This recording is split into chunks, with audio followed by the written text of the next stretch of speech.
How's she doing? Proper heartbroken, hardly slept. That Curtis has got a lot to answer for. I'm going to swing for him if I see him. I was going to take her to Roy's. Breakfast, you know, cheer up a bit. Oh, she's hardly going to be up for that, Steve. Be good if we can even get her out of bed. Do you know, that's another thing that Curtis has ruined for her. The calendars they were doing together. No, I spoke to Brian. He said the pictures are coming along nicely. I can't wait to see Debs with his Playboy pose. Yes, thank you for that, Steve. If you see Curtis, you will tell him what you think of him, won't you? Yes, I will. Well, apparently it's art. Classic paintings interpreted as modern-day photographs. Is that what Brian's calling it? Sounds like porn to me. I mean, who wants to see Kevin with all of his bits hanging out? Come on. David, it's for charity. You could sell them in the barbers. You having a laugh? I'd rather bulk buy the lot of it and take them out of circulation. I mean, the thought of them lot in the buff, it's hurting my brain. Stop. David. What? Are you jealous? No, no, I'm not jealous, all right? It would be pretty funny to see Kirk and Ches together, wouldn't it? Be like the movie poster for Dumb and Dumber.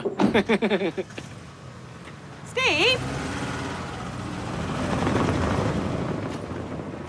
What's up? You surprised you're doing a bit of work? Yeah. Oh, cheers.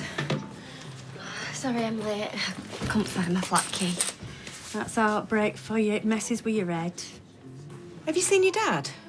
Not since this morning. Why? Oh, nothing. He's just gone astray, that's all. Typical. Men just do what they want. I am beginning to think that they are a completely different species. Well, quite frankly, it's none of your business. A large gin and tonic, please. And whatever this young lady wants. You don't have to get us a drink. I'm about to start work. Good for you. Don't waste your time drowning your sorrows over a cheat. It's not worth it, love. What do you mean? Curtis and that other woman. Curtis, another woman? Oh, I assumed he would have told you. Oh, I've put my foot in it, haven't I? That two-timing little rat. Don't worry. Just wait until I get my hands on him. You need to speak to your dad, love. Wait, what's it got to do with my dad? When did you say this was? Yesterday. Oh, I am so sorry. I thought you knew.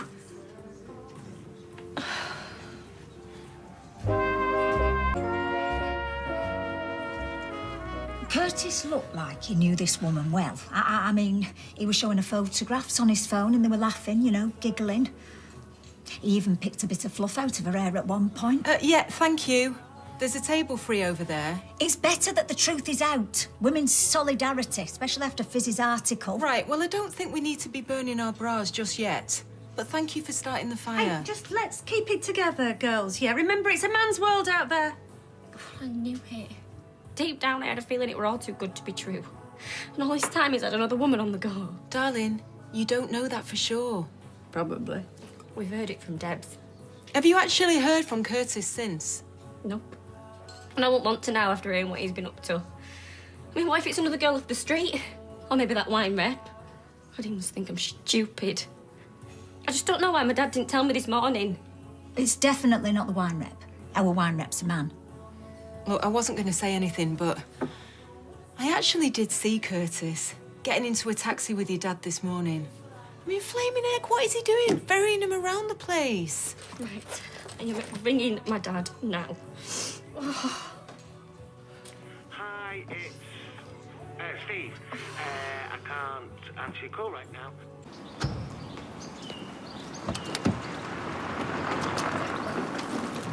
Oi! Where have you been? Emma has been in tears in there all afternoon. Well, we just got back from the shops. Why? What's going on? Oh, what, the Trafford Centre? Did you have a nice time bonding while you were walking around the food hall? It was bumper to bumper, so we ended up going to Salford Precinct. She knows. She knows what? You've got some nerve showing your face around here. Emma knows about the other girl. I'm sorry. He might be a soft touch, but I'm not. Look, Tracy... Shut up, Steve. Emma's your daughter. You should be on her side, not on the side of this rat. Look, it's not what you think.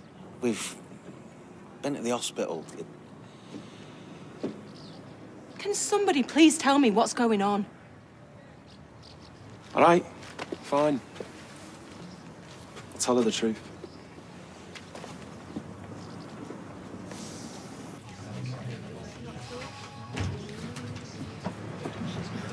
Emma, it's not what you think. I've been going out of my mind here. Please just tell me the truth. Right. I think we need some answers and sharpish. You've got to believe me when I say I wanted to tell you the other night. But you didn't.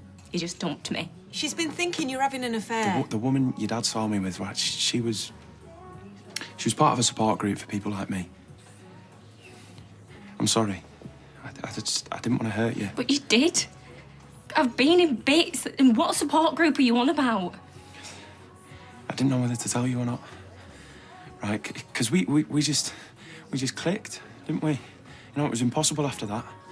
Emma, my feelings for you are so strong. Yeah, me too. I'm such an idiot. Well, you're not.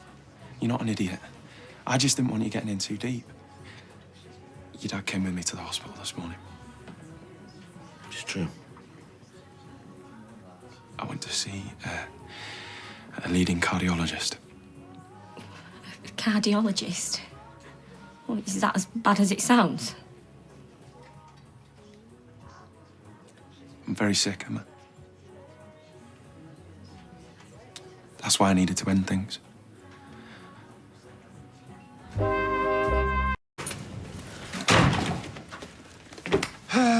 Right, well, I'm gonna... No. Where do you think you're going? I'm going to work. Steve, how could you hide something like that from me and Emma? It wasn't my place to say anything, was it? I needed to respect his decision. We thought he was playing away and you knew different. I haven't known for that long. Listen, I thought he was messing around and all, but then when I found out the truth, I couldn't just let him deal with it on his own, could I? I wanted to tell you and Emma, but you know how difficult everything's been. Oh, no, don't do that.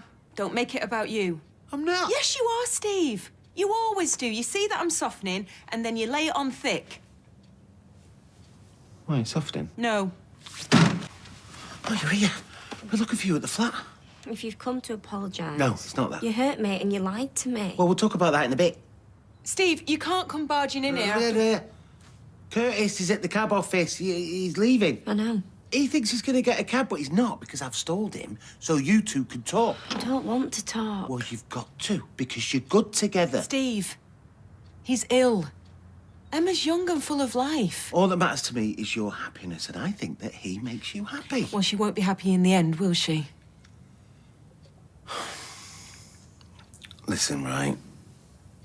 When I lost Oliver, it was the worst thing that ever happened to me. But them few years that I had with him, you know, I wouldn't swap him for anything. Life is too short. You've got to live it now.